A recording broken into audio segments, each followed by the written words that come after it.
Hello viewers, myself Maqsood Ahmed, faculty of SS College, Hailakandi. So in my last class, we have learned the difference between the business, profession and the employment, and we have also learned the objectives of business. So there are three objectives of business. One is organization objective, and another is social objective, and last one is the personal objective. I hope you have understood all these topics. If anyone have any queries, you can contact me directly via my WhatsApp.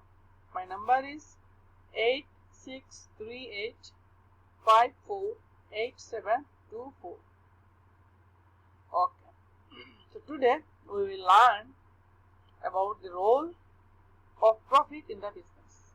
मतलब क्या है, profit का क्या role है business में. हम जानते हैं बिजनेस का मेन ऑब्जेक्टिव है, उद्देश्य क्या है, प्रॉफिट अर्न करना. Primary objective is this to earn profit.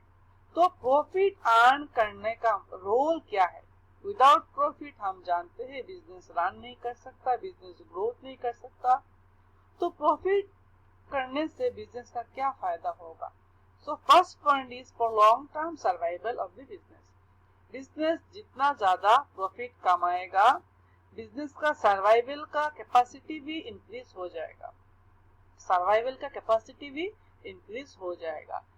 मतलब है क्या है, बिजनेस इतनी ज्यादा प्रॉफिट कमाएगा तो मार्केट में सस्टेन कर पाएगा. अगर मार्केट में सस्टेन करना है तो मार्केट में नया नया टेक्नोलॉजी लाना पड़ेगा. नया नया टेक्नोलॉजी लाने के लिए पैसा चाहिए. अगर आपके पास पैसा प्रॉफिट नहीं है तो आप उस पैसे का इंतजाम आप नहीं कर सकते. तो इसीलिए प्रॉफिट एक बहुत इंपॉर्टेंट चीज है लॉन्ग टर्म सर्वाइवल करने के लिए बिजनेस का. नेक्स्ट क्या है, for the growth and expansion of business and the business. Long term growth करना है और बिजनेस को एक्सपांड करना है. ग्रोथ मीन्स बड़ा करना और एक्सपांशन का मतलब है फैलाना. बिजनेस को डिफाइंड प्लेस में फैलाना. एक्सपांशन करना, डाइवर्स करना. आज आपके पास एक ब्रांच है बिजनेस का. एक्सपांशन का मतलब है आज आप नया नया ब्रांच डिफरेंट प्लेस में डिफरेंट कंट्री में आप बिजनेस का साइज का एक्सपांशन करेंगे. तो उसका फायदा क्या होगा, जितना भी बिजनेस एक्सपांड करेगा बिजनेस का अर्निंग कैपेसिटी भी इंक्रीज हो जाएगा. बिजनेस का जितना भी अर्निंग कैपेसिटी इंक्रीज होगा बिजनेस का ग्रोथ हो जाएगा. हाँ, बिजनेस जितना ज्यादा ग्रोथ करेगा कस्टमर को ज्यादा सेटिस्फेक्शन देगा, बिजनेस का लॉन्ग टर्म सर्वाइवल कैपेसिटी भी इंक्रीज हो जाएगा. नेक्स्ट क्या है, role of profit for increasing efficiency of the organisation. Business का क्या करेगा, एफिशिएंसी जो है एफिशिएंसी इंक्रीज करेगा. बिजनेस का एफिशिएंसी इंक्रीज करेगा. विदाउट एफिशिएंसी का मतलब है कम पैसा खर्च करके ज्यादा आउटपुट निकालना. कम पैसा खर्च करके कम पैसा यूटिलाइज करके ज्यादा आउटपुट निकालना. आउटपुट निकालना मीन्स ज्यादा काम करवाना वर्कर से. तो बिजनेस जितना प्रॉफिट कमाएगा बिजनेस का भी एफिशिएंसी इंक्रीज होगा और मैनेजमेंट का भी और एम्प्लॉय का भी एफिशिएंसी इंक्रीज होगा. और हम ओवरऑल क्या कह सकते हैं, बिजनेस का एफिशिएंसी इंक्रीज होता है with the help of earning more profit. Next point क्या है देख लेते हैं.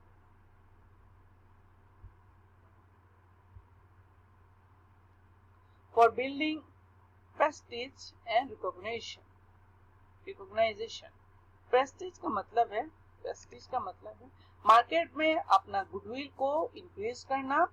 आपको गुडविल इंक्रीज करने के लिए आपको लॉन्ग टर्म सर्वाइवल रहना बहुत इंपॉर्टेंट है. तो गुडविल सर्वाइव कर पाएंगे आप, ना ज्यादा प्रॉफिट कमाएंगे और मार्केट में कस्टमर का इमेज कस्टमर के ऊपर आपका इमेज बढ़ाना है।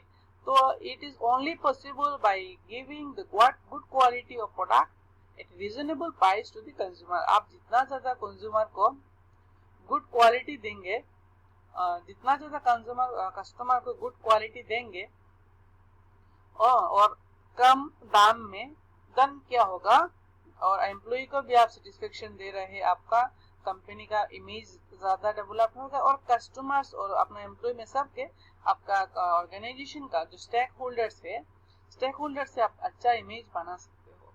ठीक है। और मार्केट में आप सपोज आपका कंपनी का शेयर्स है, इक्विटी शेयर्स होल्डर भी आपका कंपनी का शेयर खरीदने के लिए पागल हो जाएंगे। मार्केट में आपका कंपनी का इमेज भी इंक्रीज हो जाएगा, आप प्रॉफिट भी ज्यादा कमा सकेंगे। So all these 4 points are the role of profit in the business. Profit का क्या रोल है बिजनेस में? ओके, नेक्स्ट हम लोग का टॉपिक है classification of business activity. Business activity को 2 पार्ट में डिवाइड किया गया है, एक इंडस्ट्रियल एक्टिविटी और एक commercial activity.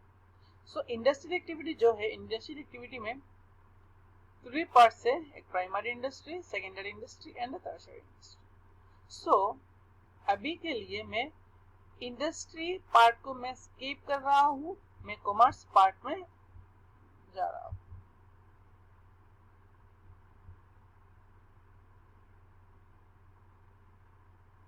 So what is commerce? Industry means a place where goods are produced. जब गुड्स प्रोड्यूस हो जाता है, प्रोड्यूस होने के बाद, गुड्स प्रोड्यूस होने के बाद क्या होता है, हाँ, गुड्स प्रोड्यूस क्यों किया जाता है? Only the main objective is to main objective क्या है? एक गुड्स प्रोड्यूस करने के बाद उसका मेन ऑब्जेक्टिव है कंज्यूमर को उन गुड्स को पहुंचाया जाए और कंज्यूमर उस गुड्स को कंज्यूम करे और ऑर्गेनाइजेशन को आपका अपना जो गुड्स प्रोड्यूस किया है उसका पैसा मिल जाए और उससे आप कुछ मुनाफा कमा सके। तो कॉमर्स क्या है? एक मीडियम है। Commerce refers to all the activities which are concerned with the transfer of goods and services from producer to consumer. तो इंडस्ट्री एक प्लेस है जिस जगह पर गुड्स को प्रोड्यूस किया जाता है और प्रोडक्शन करने के बाद उस गुड्स को क्या किया जाता है? प्रोड्यूसर से कंज्यूमर को पहुंचाना जाता है। इट मींस ट्रांसफर किया जाता है। उस ट्रांसपोर्टेशन के बीच में जो एक्टिविटी होता है, हाँ, उस फ्लो ऑफ गुड्स के माध्यम में जो भी एक्टिविटी होता है उस एक्टिविटीज को हम कॉमर्स कहते हैं। समझ में? I hope you have understood. It embraces all those activities which are necessary for maintaining a free flow of goods and services. It means commerce means industry में जो गुड्स प्रोड्यूस कर चुके हैं उस गुड्स को कैसे अच्छी तरह कंज्यूमर्स तक पहुंचाया जाए। हाँ, उसी पहुंचाने के टाइम में जो एक्टिविटी चाहिए, हाँ, प्रोड्यूसर से कस्टमर को गुड्स पहुंचाने में जो एक्टिविटी आता है उस एक्टिविटीज को हम कॉमर्स कहते हैं। Commerce is not a single activity, so it refers to all those activities. It refers to all those activities जो हमें यूज आता है प्रोड्यूसर से कंज्यूमर तक गुड्स पहुंचाने में। तो चलिए देखते हैं कौन कौन सी एक्टिविटीज है। उससे पहले तो फंक्शंस ये देख लेते हैं। Functions of commerce. कॉमर्स का क्या फंक्शंस है? Hindrance of people. Hindrance of people का मतलब है कॉमर्स क्या करता है, जो लोग है, प्रोडक्शन तो इंडस्ट्री ने कर लिया, प्रोडक्शन के बाद जो सेल का काम है, it means trade means buying and selling of goods. Sale जो काम है वो क्या करता है, कौन करता है? कॉमर्स करवाता है। नेक्स्ट प्लेस का जो काम है वो बिजनेस का जो ट्रांजैक्शन है कौन कंप्लीट करवाते का? कॉमर्स करता है। हाँ, गुड्स को टाइम में पहुंचाने का, इंडस्ट्री में तो प्रोड्यूस हो गया, गुड्स को टाइम में कंज्यूमर तक पहुंचाना और उसका सेफनेस रखना। सेफनेस का मतलब है उसका ड्यूरेबिलिटी को इंक्रीज करना, वेयर हाउस का काम है। So warehouse is also a part of commerce. Next, hindrance of risk. Suppose goods industry से प्रोड्यूस हो गया और अभी गुड्स को कंज्यूमर तक लाया जा रहा है, ट्रांसपोर्ट किया जा रहा है। तो ट्रांसपोर्टेशन में, हाँ, ट्रांसपोर्टेशन में भी बहुत सारा रिस्क है। माल चोरी भी हो सकता है, माल एक्सीडेंट हो गिर भी सकता है। हाँ, अगर शिप में आ रहा है तो जहाज डूब सकता है। उस रिस्क का कंट्रोल कौन करता है? इंश्योरेंस करता है, इंश्योरेंस कंपनी करता है। तो insurance is also part of commerce. Next, finance, management of the finance. हम जानते हैं finance means amount of money that are used by the business, that are used for the business में जो पैसा लगता है उसे फाइनेंस कहते हैं। तो फाइनेंस का भी काम, बैंकिंग एंड फाइनेंस का भी काम बाइंग ट्रेडिंग में होता है। It means buying and selling of goods में होता है। तो ये भी एक पार्ट ऑफ कॉमर्स है। एंड द इंफॉर्मेशन, इंडस्ट्री में प्रोड्यूस हो गया सामान, लेकिन इस इंफॉर्मेशन को मार्केट में और कंज्यूमर्स में एडवर्टाइज करने का काम कौन करता है? Commerce. All these are the trade, transaction, warehouse, insurance, banking, and the advertisement. All these are the part of commerce. ठीक है, तो आप देख सकते हैं ये। तो commerce includes two types of activities. एक है trade, another is services. Trade or services. So trade